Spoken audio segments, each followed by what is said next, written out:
What is up, guys? This is Poe, and Samurai Shodown DLC characters were announced today.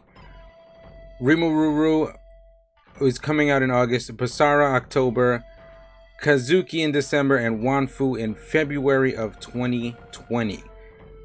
It's really cool that we get some confirmation on who the characters are and when more or less they're going to be released. Usually with modern fighting games, we don't get that from companies. We get silhouettes and we get wonder and we get people data mining and all this other stuff and theories, and for months and months we're left kind of in the dark. But thank you, SNK, for just being really upfront, and as soon as the game drops, before people are here to just trust you with our money, like before we trust you with our money, you go, here, this is what you're gonna get if you pay for the DLC.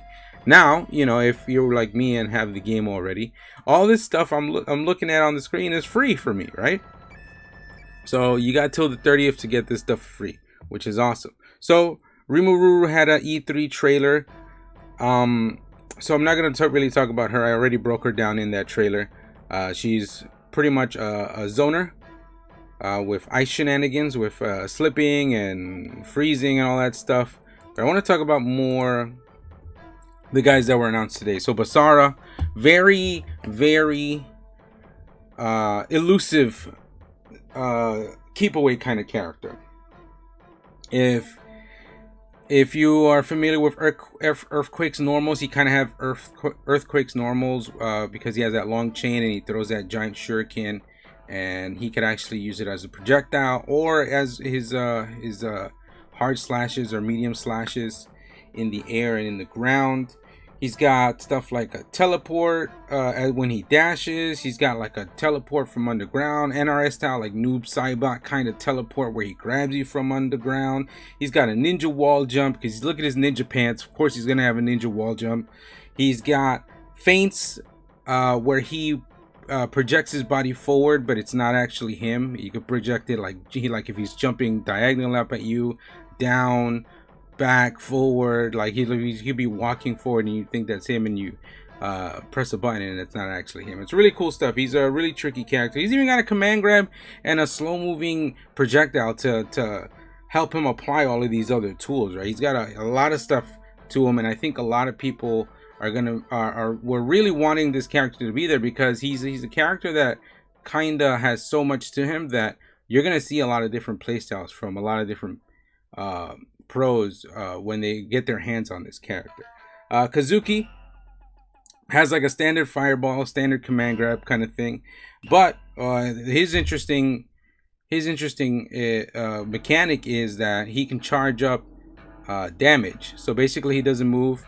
A little fire orb comes up behind him, like right behind him, like a PSO mag, if you guys know what it is. It just kind of hovers behind him, and if you charge it up once, charge it up twice, 3 times, you could charge it up 3 times to inflict the maximum amount of damage.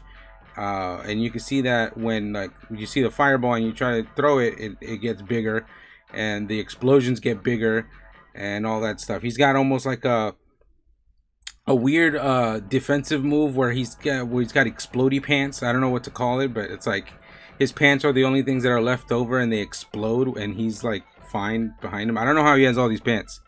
I don't know how he has these magic fire pants, but he's a cool character. Wanfu is who I'm actually really excited about playing. Big brawler kind of guy. I gotta represent for the dick boys.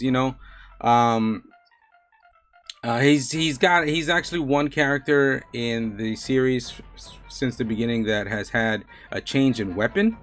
He first had a big Chinese sword, and then he had a column, and then he had like a big round mace. If there's any other weapon that I might be missing, let me know in the comments down below. But that's for the most part, I think, all the weapons he's had and the changes he's had throughout the years. He's really cool though. He's got before at least, I don't know how much they'll actually change him, or how many moves from his other versions are they gonna kind of mesh into one. But he can throw his weapon is his main thing. He can actually throw his weapon and use it as a weapon instead of just disarming himself and making himself vulnerable. It's a risky move, but he's a high damage character.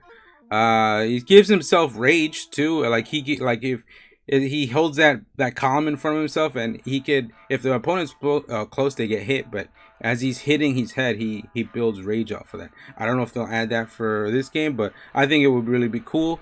And he could DP with that with that column too. It's just like a Shoryuken, but with a column attached. It looks really funny.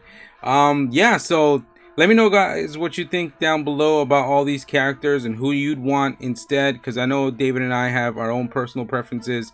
David actually, on his list for DLC characters that he'd want, was one of the brothers, Kazuki, but he'd take both of the brothers if he wanted, water and fire, right? Miss Cutie, she wanted me to let you guys know, she wanted me to ruin the picture forever, and she says that this stance that Kazuki has looks like he's twerking.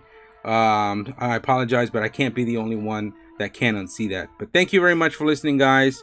Hope you're excited about the DLC. Hope you're excited about what SNK is doing for the community. And all of these character designs are really great. Look at all the detail on Wanfu. Amazing. That column is looking crazy. Thanks for listening in, guys. Hit me with a sub. Hit me with a what are those things? Notification bell. And share this out to any friends that are interested in Samurai Shodown or fighting games. Thank you very much for listening. Po out.